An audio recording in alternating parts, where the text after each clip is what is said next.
Bom dia, meu nome é Gabriela. Eu e a minha colega Mariana vamos apresentar o trabalho sobre métodos de otimização restrita. Começando, vai ser feita uma breve avaliação do problema de otimização. Após serão apresentados os métodos de otimização restrita, seguido pelos resultados e, por fim, as conclusões. Então, o problema de otimização, a função objetivo que procura se minimizar é essa. Ela possui 6 variáveis, x, e uma variável k. Deve ser prevista para o intervalo de menos 20 a 40. A função possui elementos quadráticos, biquadráticos e produtos cruzados. Essas são as restrições que devem ser respeitadas no nosso problema de otimização restrita. Todas elas são de desigualdade, com algumas restrições que envolvem várias variáveis e algumas delimitando o valor de x a um intervalo, com exceção de x6, que deve ser apenas menor que menos 50. Métodos de otimização restrita. Então, começando pelo gradiente projetado, foi utilizado o método de busca uniforme, foi adotada uma tolerância de 1 a menos 5, o número de passos de 1 a 5, com o número máximo de iterações de 500, conforme foi adaptado na observação dos testes. Então, aqui também é apresentado a formulação do problema, né, que é um conjunto de restrições ativas e inativas que vão variando ao longo do processo iterativo. Um gradiente reduzido, aqui também foi utilizado o método de busca uniforme, com a tolerância de 1 a menos 5, mesmo número de passos, 1 a 5, número máximo de iterações também 500, e aqui uma formulação usual do problema. Então, aqui vão ter um conjunto de restrições que vão ser divididas em básicas e não básicas, que vão variar ao longo do processo, e as variáveis todas, então, consideradas positivas e restrições de igualdade. Aqui, então, apresenta a formulação dessas restrições. Então, considerando que na fase 1 é gerado apenas valores viáveis para o gradiente reduzido, foram consideradas apenas folgas positivas, indo então de S1 até S11. E y de 1 a 6 são as variáveis transformadas em positivas, as variáveis x1 a x6. Então, no total, isso dá 17 variáveis no problema. Então, no método de barreiras, optamos pelo de barreiras ao invés de penalidades, pela facilidade da implementação, já que precisa ter as restrições em desigualdade, que é o caso do nosso problema. Esse método minimiza uma função, já com as restrições embutidas nela, como mostrado no slide, e depende de um mi definido pelo programador, que varia dependendo da função com que se trabalha. Foi escolhido, então, um método de descida com busca uniforme, e o número de passos foi de 1 a 5.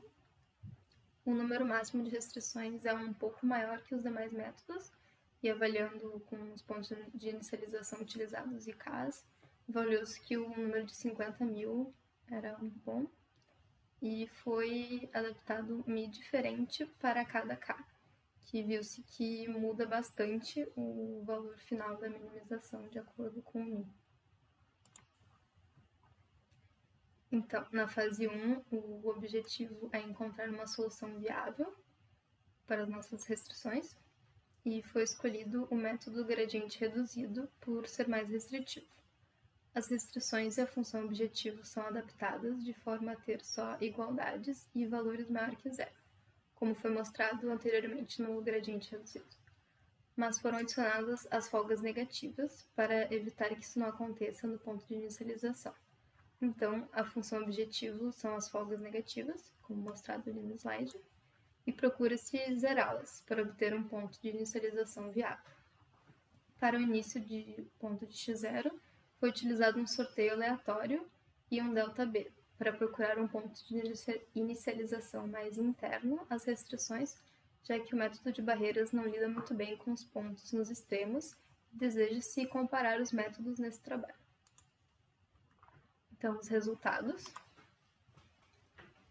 A trajetória percorrida foi escolhida para exemplificar este gráfico e apresenta a trajetória da função objetivo dos 3 métodos, o gradiente projetado, o gradiente reduzido e o método de barreiras, com um K igual a 20 e o x0 mostrado ali. Observa-se, então, que o gradiente projetado realiza apenas 30 iterações, seguido pelo gradiente reduzido com 140 e o método de barreiras com mais de 4.000 iterações.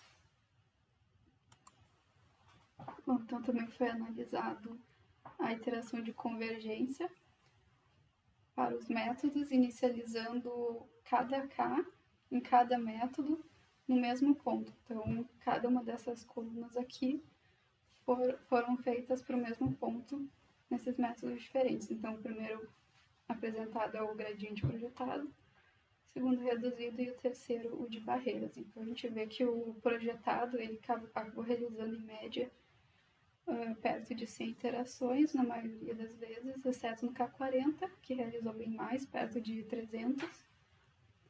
E o gradiente reduzido ficou próximo de 200, 300, tendo mais iterações nesses casos aqui da borda. Já no barreiras teve uma grande variação na iteração de convergência e um número alto de iterações, que dá para ver aqui pelo eixo, principalmente para os casos perto de 10, então 5, 10. E de modo geral, se observa que para o mesmo ponto e K, e em cada método, é diferente a dificuldade de encontrar uma resposta. Então, ao mesmo tempo que em K15 é muito fácil para o barreiras encontrar, para os outros já leva muito mais iterações. Enquanto no K10, por exemplo, chega a mais de 6.000 iterações, enquanto os outros não passaram dos 100. Então, para o esforço computacional, foi escolhido para apresentar aqui o resultado para 2 Ks, que o primeiro é esse K-15, no qual o gradiente reduzido e projetado tiveram suas iterações médias, então reduzido em torno de 100, e o projetado 64, ficou um pouco abaixo das iterações médias, e o método de barreira, que foi muito baixa a interação, 28, uma das menores observadas. Então, observou que o tempo de iteração ele está bem relacionado com a quantidade de iterações, o mais lento acabou sendo reduzido nesse caso, e o mais rápido o método de barreiras, que não foi um comportamento que aconteceu muitas vezes. E aqui também dá para ver que ele conseguiu chegar numa resposta bem aproximada, né? Isso aconteceu bastante quando a função objetiva era pequena.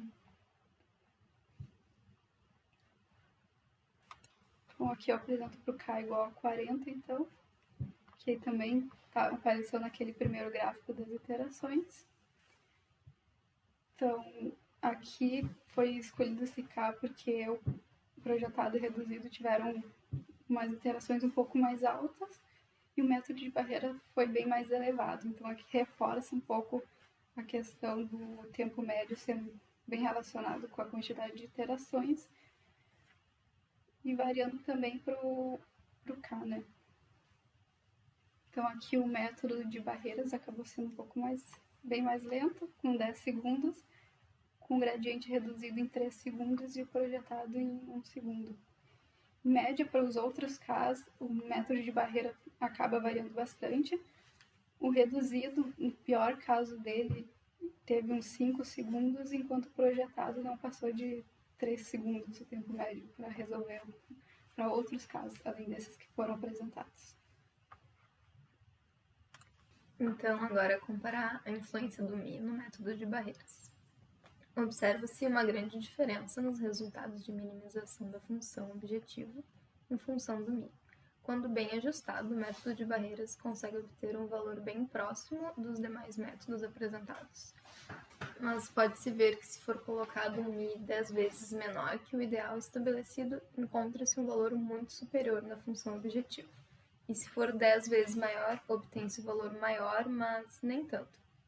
E mostrando que um mi muito mais baixo que o mi escolhido não consegue sensibilizar a função objetivo. Então agora a comparação dos resultados encontrados com os solvers do GAMS e do MATLAB. Foram comparados os resultados de cada método para 4 casos diferentes e com 4 pontos de inicialização diferentes. Os valores obtidos através dos métodos do gradiente projetado e gradiente reduzido são idênticos aos obtidos pelo GAMS e o MATLAB, mas já o método de barreiras consegue obter um valor próximo ao obtido nos demais métodos, porém sempre com alguma discrepância, já que ele não consegue avaliar os pontos nos limites das restrições que fazem a função aumentar muito. Então, os resultados encontrados estão dentro do esperado. Bom, para concluir, então, o esforço computacional ele foi mais influenciado pela constante K e dependeu muito do método. De modo geral, o menor esforço computacional médio acabou sendo do gradiente projetado. A maior facilidade de implementação acabou sendo do método de barreiras, que não precisa lidar tanto com matrizes e ordenamento dos vetores. O método de barreira obteve resultados bem aproximados aos dos solvers e dos métodos de gradiente projetado e reduzido. Então, ele apresentou uma boa relação entre facilidade de implementação e bons resultados. O resultado foi idêntico, então, entre os solvers, GANS, MATLAB e os métodos de otimização gradiente projetado e reduzido. Obrigada.